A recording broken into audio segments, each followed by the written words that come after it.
Okay, GM everyone. So I wanted to do quite a quick video here. And thanks to ZZ, I actually flipped the order around completely. So I was going to start off with what I'm comfortable on, which is processes.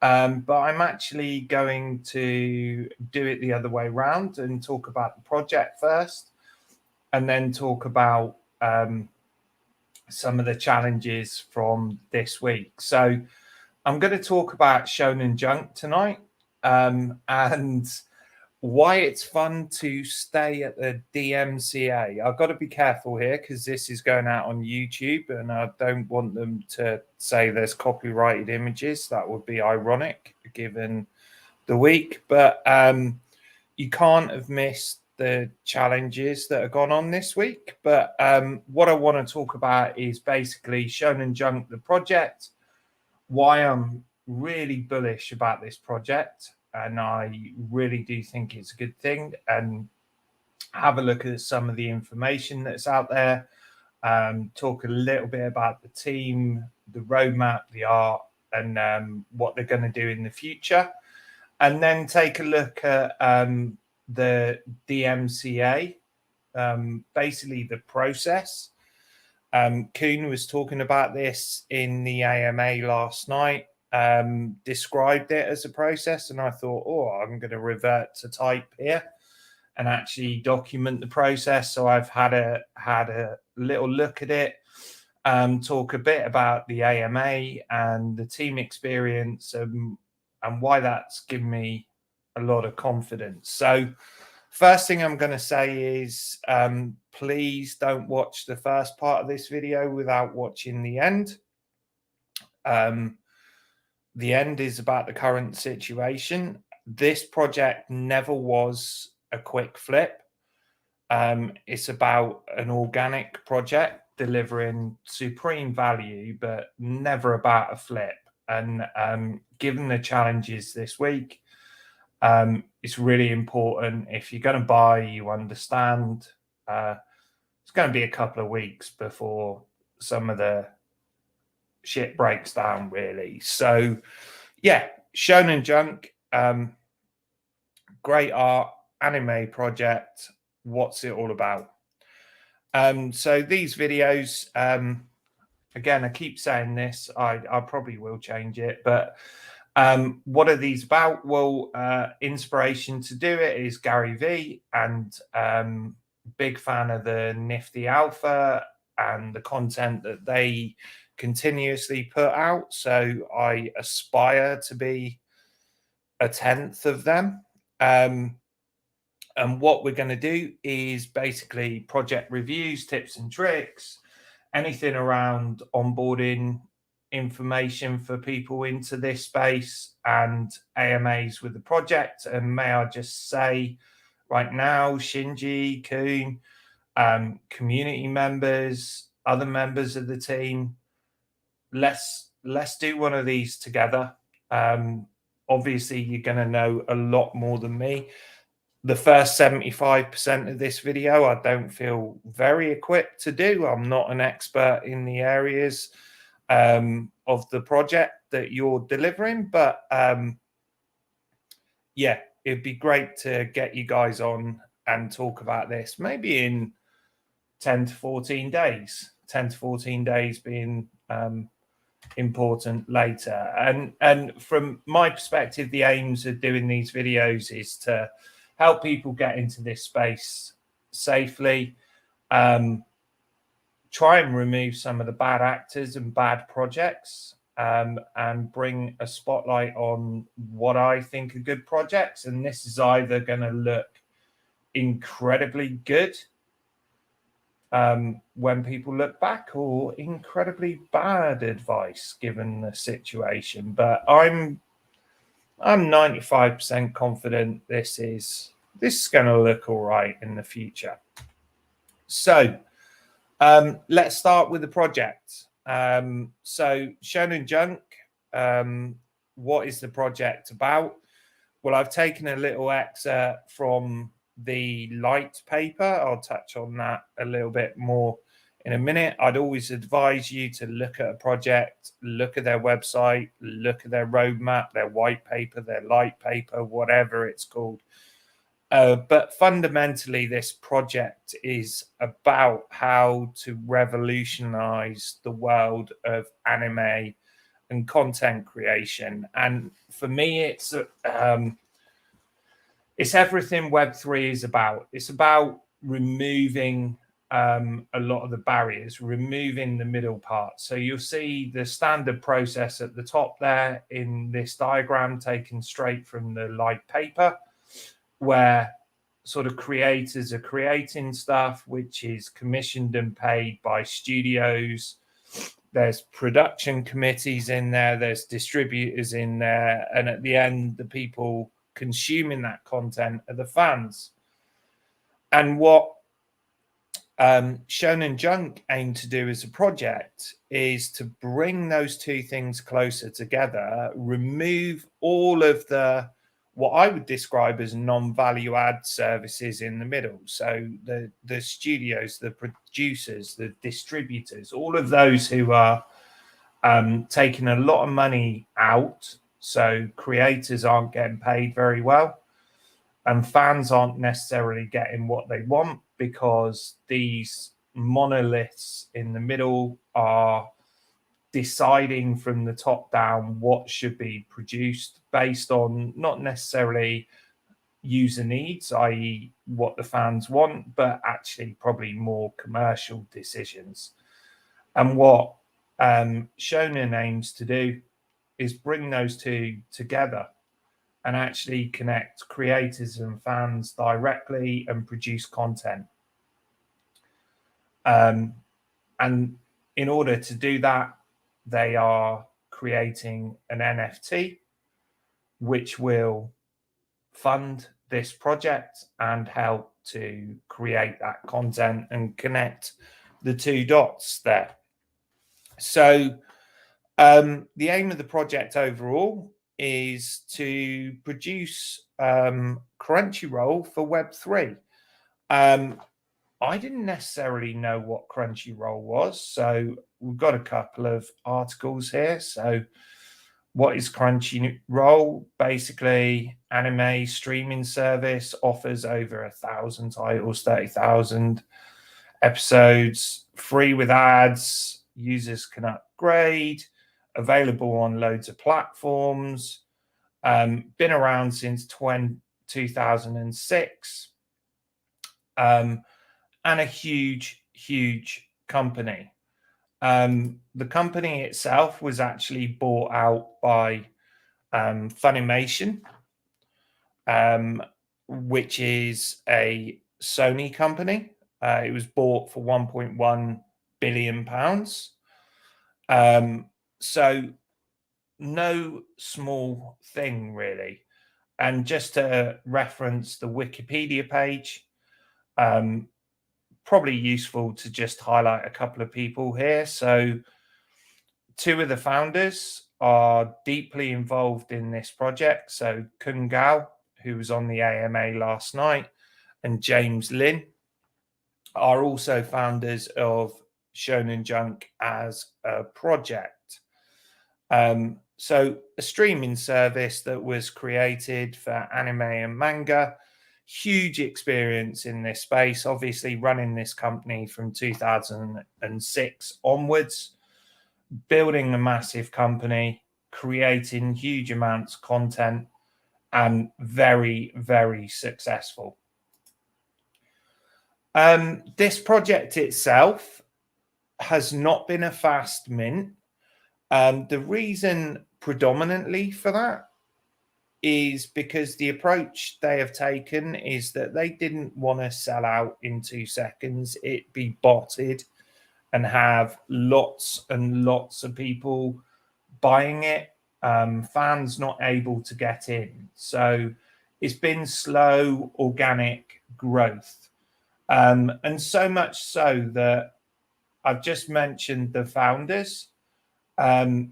In terms of what's gone on in the project so far, they only doxed a couple of days ago. So they haven't tried to hype this up. They haven't tried to, make this one of those crazy mints that sells out in a second with huge volumes.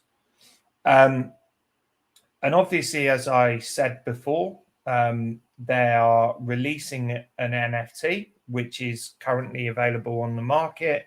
It's available to mint, and it's also available on secondary markets, but we'll come back to that a bit more in a second.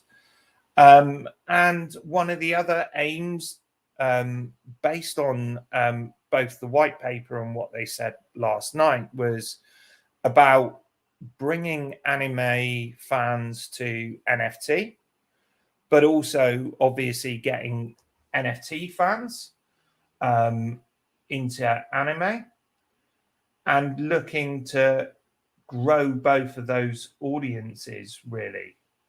So again, organic growth of the community. So how do we do this project and get more anime fans across to the world of Web3 and NFTs?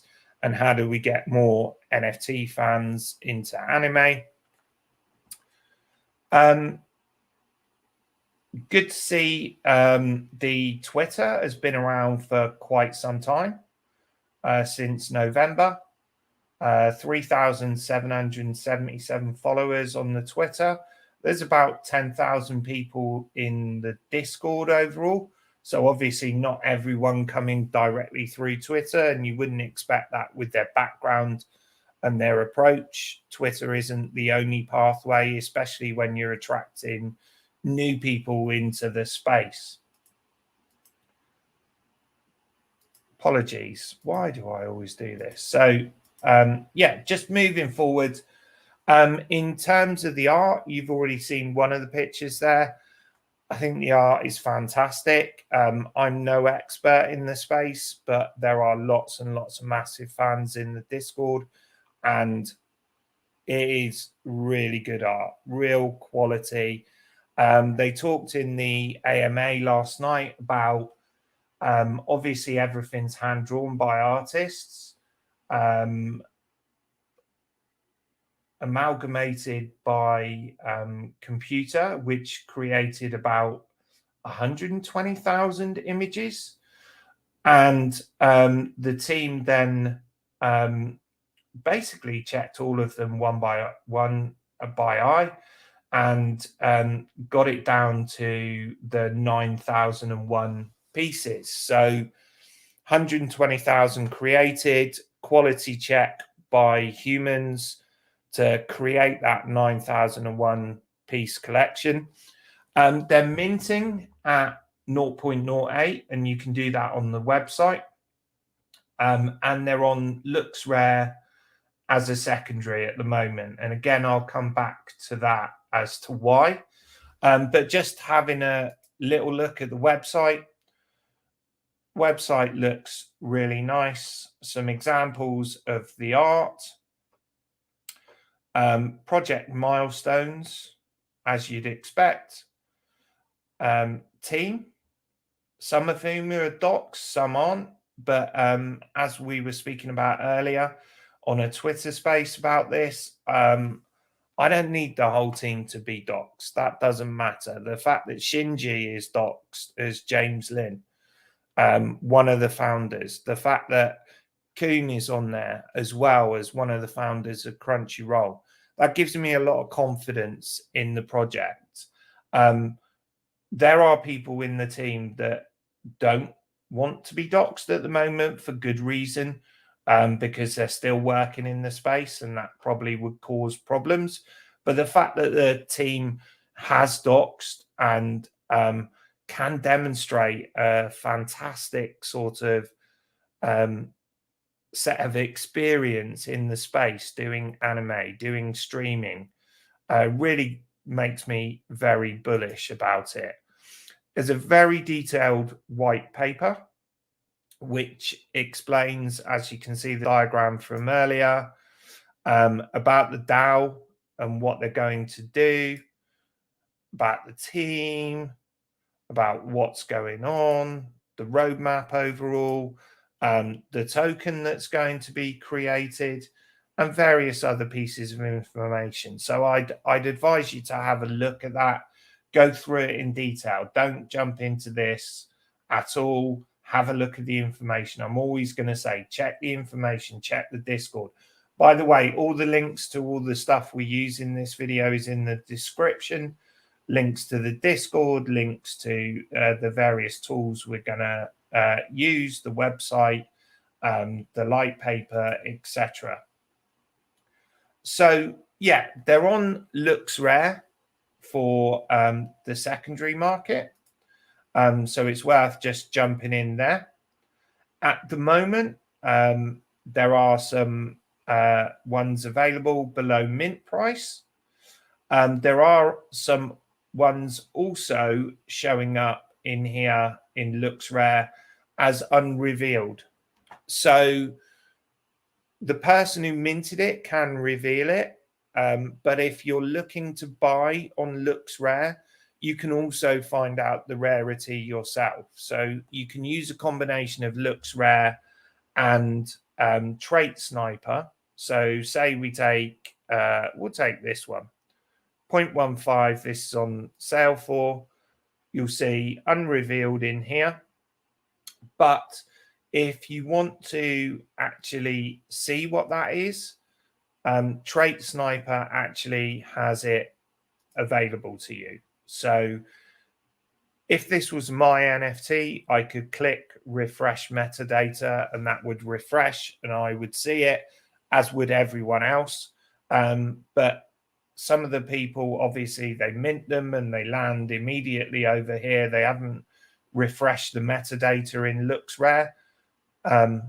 Probably, so this one's number 445.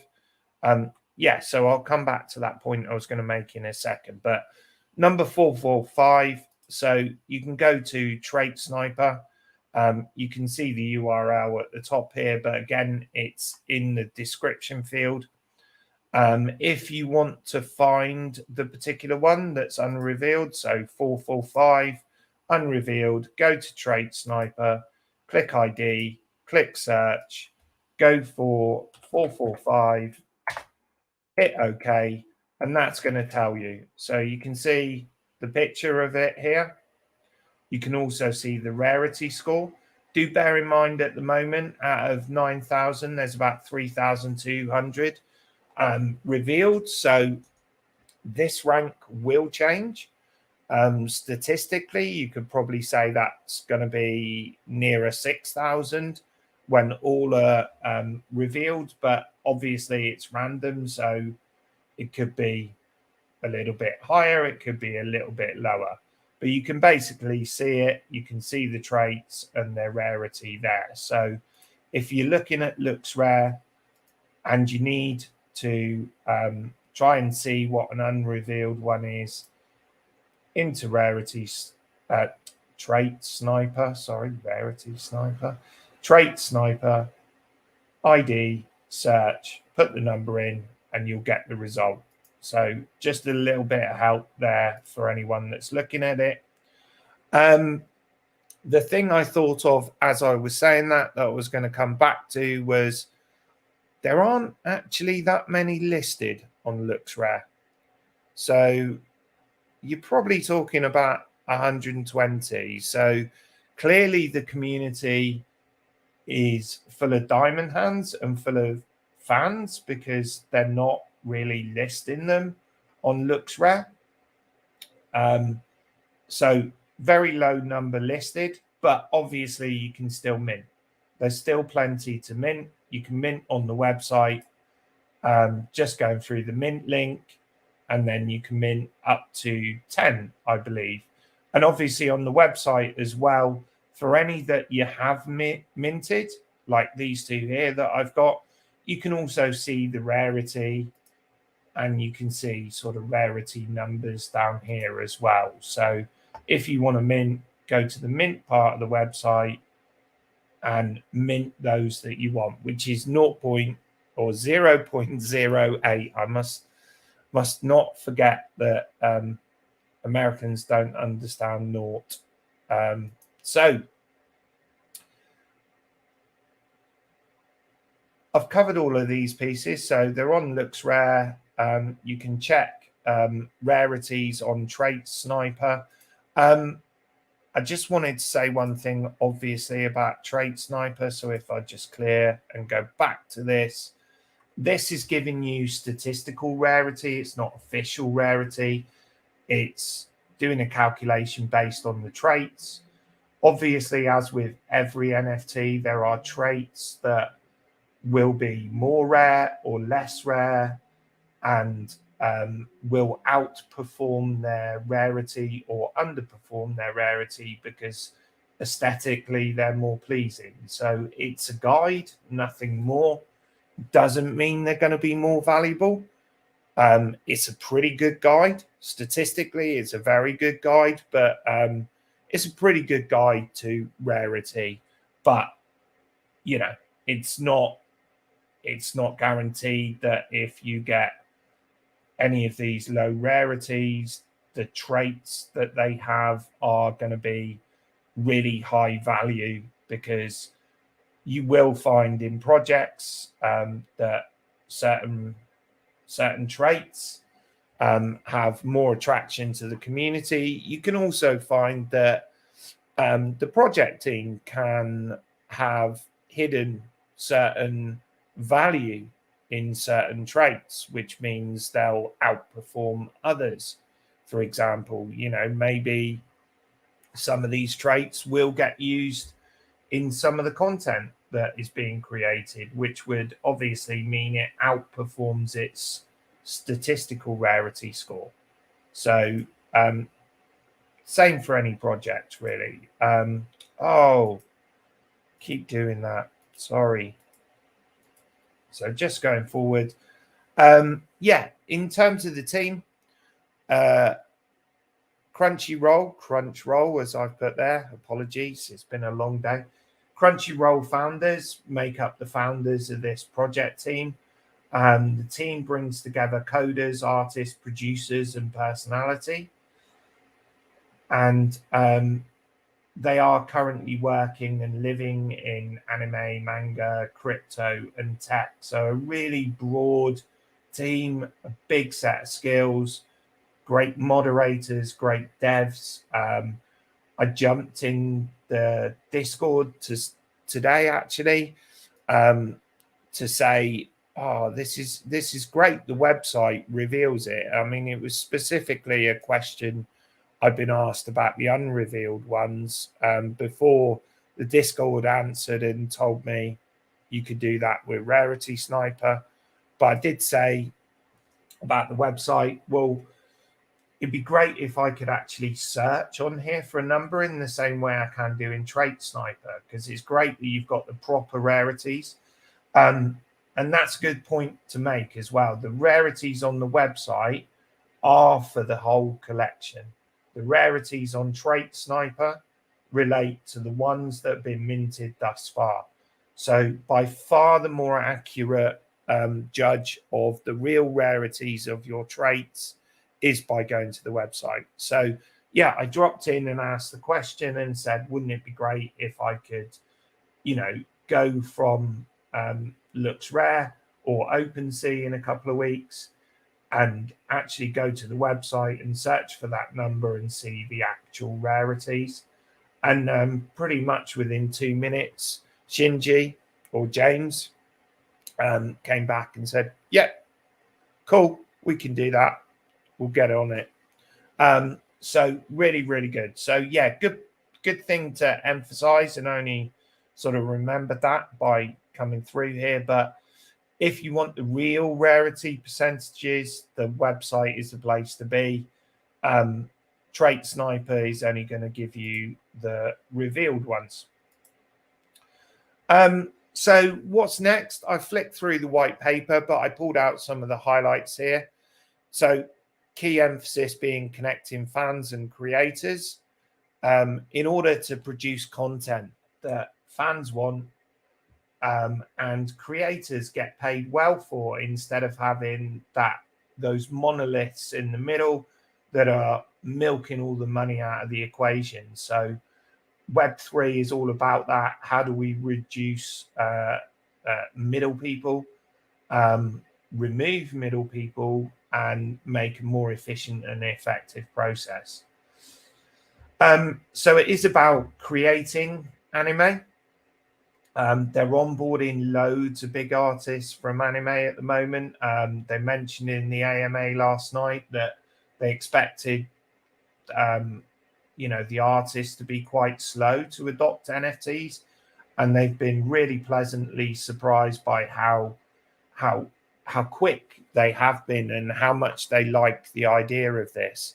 And it is about getting the artist fair treatment and payment. I believe the space is not great for artist remuneration.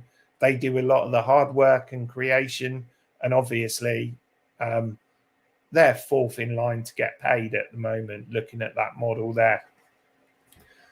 So they are creating a DAO. Therefore, the more NFTs you own, the better, the more say you're going to have in some of the co-creation decisions, and just taken from their light paper. So they want to own the discussion between those two parties. You can own the content that's created by owning the NFT, and you can be part of the content creation journey.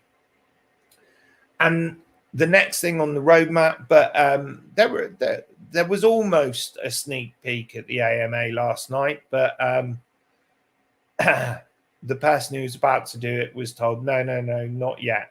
But fundamentally, the metaverse is part of this, the mangaverse in this case. There will be a metaverse space for members of the community. Details of that still to be confirmed.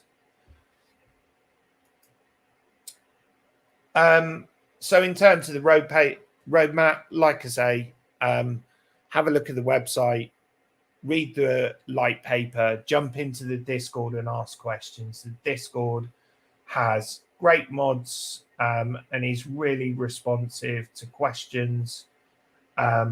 Do get in there, do ask questions, don't jump into this. This is a slow, organic mint.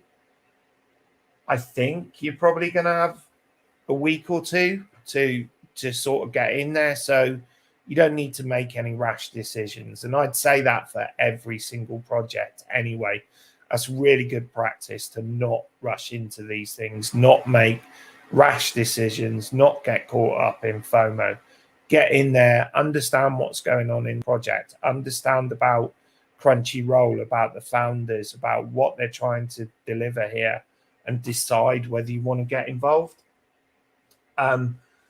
Personally, I think it's got all the elements lined up, and probably now I need to put the big caveat and the elephant in the room in terms of what's actually happened this week. So let's move on to that. So overall, project, brilliant, fantastic project, fantastic founders, fantastic team. I think overall it's well worth holding. The art is great and unique, drawn by the artists, helping the artists to make more money. And why I think it's probably a good opportunity at the moment is buy the FUD. As Easy Eats Bodega would say, buy the FUD. There are, if you're willing to spend a little bit of time and look at some of them, look at Looks Rare and look at Trade Sniper, there are definitely some very rare ones at very good prices.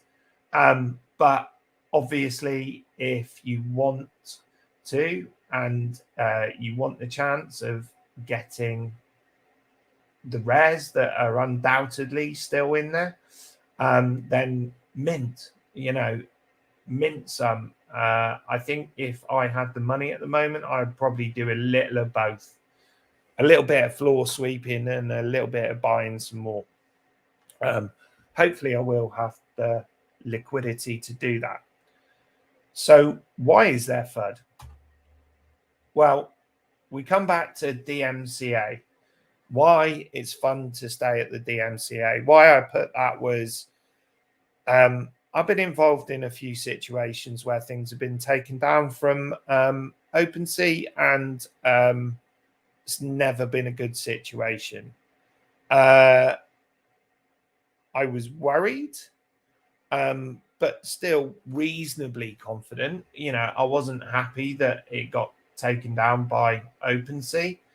And obviously the AMA happened last night. So the AMA made me feel a lot more confident about the project, the team. They were able to demonstrate that actually they have a huge amount of experience of doing this. They had a streaming platform that they created. They have sat on both sides of this DMCA table. They've been the enforcers and they've been the enforcees. They were also able to talk about having some plan Bs in place if this doesn't go the way they feel, but the confidence level in the team was that they're not on shaky ground at all. And Kuhn actually talked about the process as a process, the DMCA process. So talked about a lot of steps of it, which made me think I'm going to have a look at that process now, and I'm going to document it because that's what I do in my day job. Processes are the heart of everything. And I thought hopefully it might help people understand the DMCA process a little bit and how it works. And it will certainly help me understand it. So if anyone asks me any questions, I can explain it a little bit better. So in terms of what happened, well, someone raised a DMCA against the project this week. In the AMA, I asked them whether it was very specific or targeted. Were there elements of the project that it picked out? And the answer was no, really. It was a very boilerplate, this infringes copyright, bring it down kind of thing.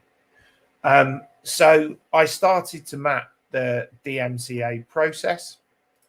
So here we go. Let's step into a process map. Now I'm into the part of this that I feel like I can own, and I have great knowledge of processes and procedures and how to do that. So what's happened this week? Basically, a company called Remove Your Media. I don't want to give them much light in here because feels like they're not adding much value in here, but Remove Your Media raised a takedown notice under the DMCA rules. So if they send a takedown notice, they send it to the service provider. So in this case, Opensea, which asks them to take down the copyright. Really, Opensea has no legs in here, and I never thought I'd be defending Opensea, and I probably won't later in the process, but at this point, they kind of didn't have a lot of choice. So long as it's a valid DMCA, and I won't go into those level of details here, but the service provider needs to take the content down. And that happens irrespective of whether there's US copyright or anything. Basically, someone raises that takedown notice. If it's valid, the content provider needs to take it down. You can see there are a number of elements. If most of them weren't included, and again, most is a pretty loose phrase, but I've taken this from some reputable websites explaining this process. So if most weren't included, the service provider could refuse to take it down. In my experience, Opensea take it down first and ask questions later. So I can't imagine them ever taking a stance, but I also can't imagine a company that makes their money through raising these notices didn't at least have the barest minimum in there. And if it meets the requirements, they can still refuse to take it down. But if they do, basically they are then putting themselves in the legal position. So they're never going to do that. I don't think they do it if it was a little bit weak, because again, it's woolly and prove what is most of the requirements. There may be precedent. I don't know. I'm not a lawyer. Doesn't matter. So basically, remove your media sent it. Opensea received it. They take the content down. They then send it on to, in this instance, the content creator being Shonen Junk. And I will say that, I'm going to emphasize that a number of times, the content creators here, with lots of artists creating this stuff. So basically, where we are right now is that Shonen team are now looking at that, and they now have an option, basically. And I've put the percentages on this process map for this particular instance. So obviously, this is not always going to be the case, but this is my belief at this point. So sometimes, I guess, what happens is the content creator, the service provider takes it down, sends it to the content creator, and they go, "Oh, fair cop. We're not going to contest that." And in which case, that would just be the end of the process. But in this particular example, I'm 100% confident that we're going to take the next step. So the next step for Shonen is to issue the counter notice to the service provider. So Shonen will go back to Opensea and basically explain their reasoning behind why they don't believe this is a valid takedown notice, which I'm assuming will be on the basis that this is unique art created by artists, isn't infringing any copyright down the way. Just moving along this process, then Opensea themselves are going to receive that. They have to forward that on to the original complainer, which could be the copyright owner, or in this case, the agent. So they're going to feed that back to them. And there was a question in the Discord today saying, why is this going to take 2 weeks? Or we've seen other ones taken down in a matter of days. When I look at this process, I cannot see how this can be concluded in a matter of days because of this next step, which is basically once Opensea send that on to the copyright owner, they must wait 10 to 14 days. 10 to 14 days for me as a process person is shit. Surely it should be 10, or surely it should be 14. But anyway, that is what the rules say. 10 to 14 days, Opensea have to wait. Next step in this journey, and we're nearly there now, but I always, if you can't describe what you're doing as a process, you don't know what you're doing. So I want to try and describe this as a process for everybody. So basically, the copyright owner or their agent needs to then decide. They're either going to sue the content creator, or they're not. So if they sue the content creator and say, no, rubbish, this is our stuff, we're going to sue you, then situation is the material stays down, and then obviously there's all sorts of lengthy legal procedures. Obviously that costs huge amount of money. Given that this particular agent is responsible for a really high number of these, definitely feels like a kind of pay and spray approach, that they're sending out lots and lots of these DMCAs, and they no doubt earn through each successful one. But they're going to basically have a decision.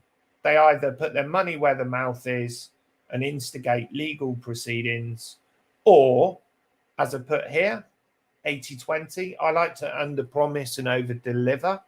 I'd probably say in this scenario, and I know nothing about it, I'm not part of the team, I haven't been part of anything so far, but based on what the team has said and the way they've acted and their experience, I would suggest this is probably more like 95-5 or even 99-1.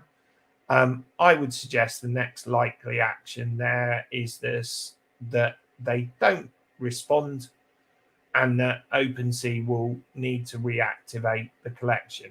This is the point at which I said earlier, I can't fault Opensea, having looked at the process for what they've done this far. I will be waiting to see how quickly that happens, because hopefully they'll act at pace, because obviously this has been really difficult for the team, as it is for any team that experiences this. It's really damaging. It's damaging for the community as well, the people that have bought them, the major or the highest volume marketplace currently. I mean, obviously Coinbase is coming and Looks Rare is there at the moment. But being taken down from Opensea is a big thing. So hopefully Opensea pull their finger out and do that part of the process really quickly. They should do. Like I said, at that point, I'll stop defending them. But at this point so far, really, that wasn't their battle. They're never going to have that battle. They've got enough problems dealing with their own stuff that they're directly responsible for. So that's the process, really.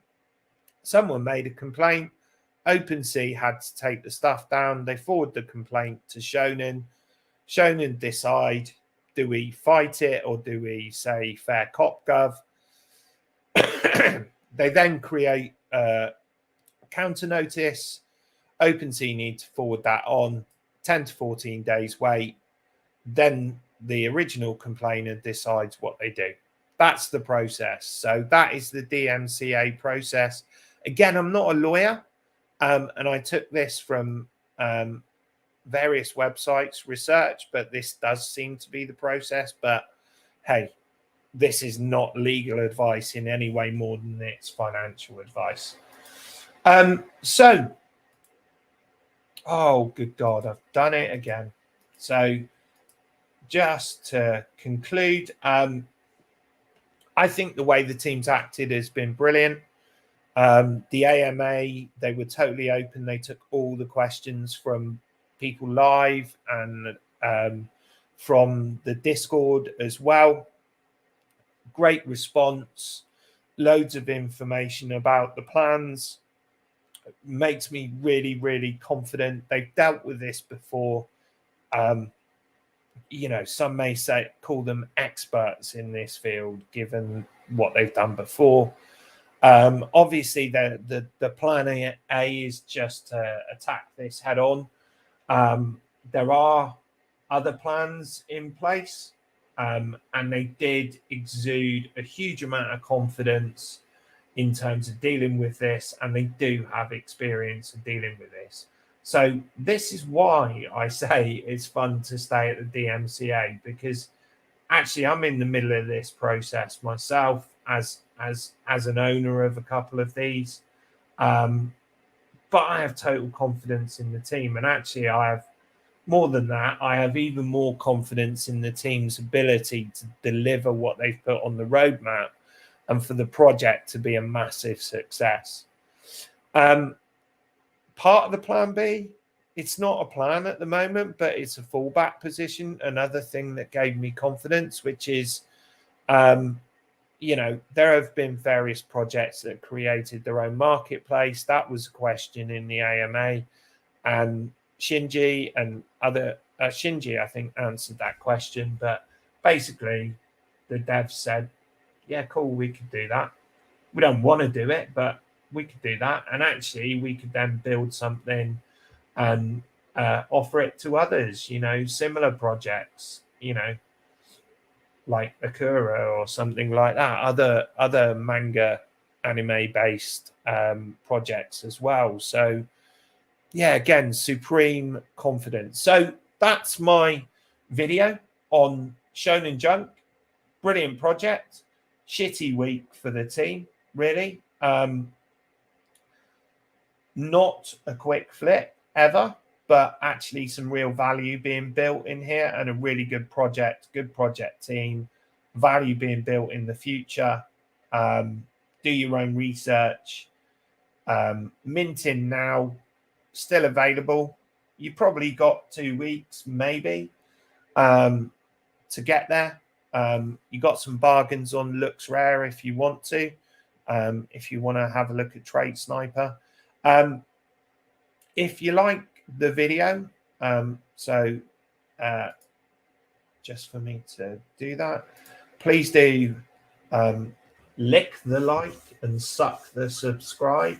Add your comments to the video. Please do correct anything, if you're legal and there's something incorrect, please do correct it. But like I say, this isn't legal advice.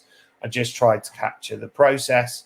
I'd be really grateful. Follow me on Twitter. If you like this, comment, connect with me. That would be brilliant. I'm going to do more videos with the team. Open invitation to the team. Really happy. Once we get past these next couple of weeks, and you've got a bit more time to focus on on the value work rather than the non-value that's come up this week. Let's do it. Let's do it, guys. But yeah, really good project, really good art. Love it. Buy the FUD. That's what I would say. But again, buy the FUD if you like what I say and the evidence backs it up, and don't rush into it because there's no need. Final couple of things to finish off. We got other videos. I did one recently about the Collectors Club project. I highlighted this one specifically because yet another project with a quality team and also a quality roadmap and white paper there. Do have a look at that one. And one of my favorites, the CryptoBots project as well. That's now minted out. It was still available when I did the video, but another team, the first P2E 2017 NFT, and just releasing a new game at the moment. Really detailed website, good, amazing team, really strong team, about 70 people in that team. Really good roadmap for you to have a look at. So that's the end of the video. Hope it's been useful, and I will see you next time.